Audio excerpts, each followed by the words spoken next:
Hey guys, in this video I will show you how you can fix Genshin Impact game file download error on PC. So without further ado, let's get started.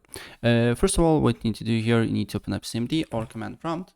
Right click on it, run as administrator, and then on this window you need to write ipconfig/flush DNS, and another command that you need to put is nash winsock reset, right?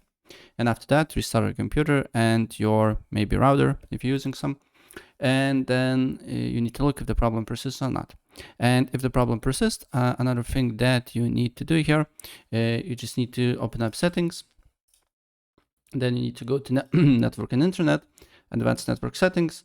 Then here you should see network reset and reset your network. You need to, after that, restart your computer as well. And keep in mind that if using an Ethernet cable, you're good to go. You don't need to do here nothing, but if using Wi-Fi, you need to put your Wi-Fi password again to access your network. And then after you restart your computer, you need to look if the problem persists or not. And if the problem persists, again, go to network and internet. Then go to advanced network settings, then look for your internet connection. For me is this one. Press the arrow down button. Then you need to press on more adapter options.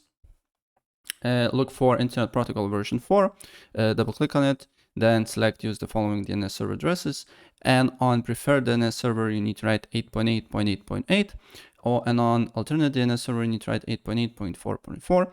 Restart your computer, and then you need to look if the problem persists or not.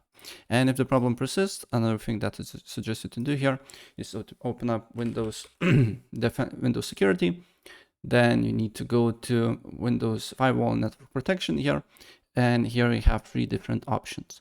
So on the main network, you need to click on it and select this option here and turn off security.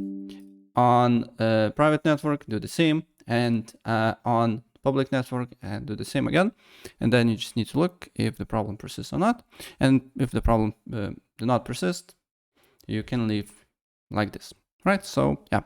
That's pretty much it. And if I help you out, please press like button and subscribe for more. Take care. Bye.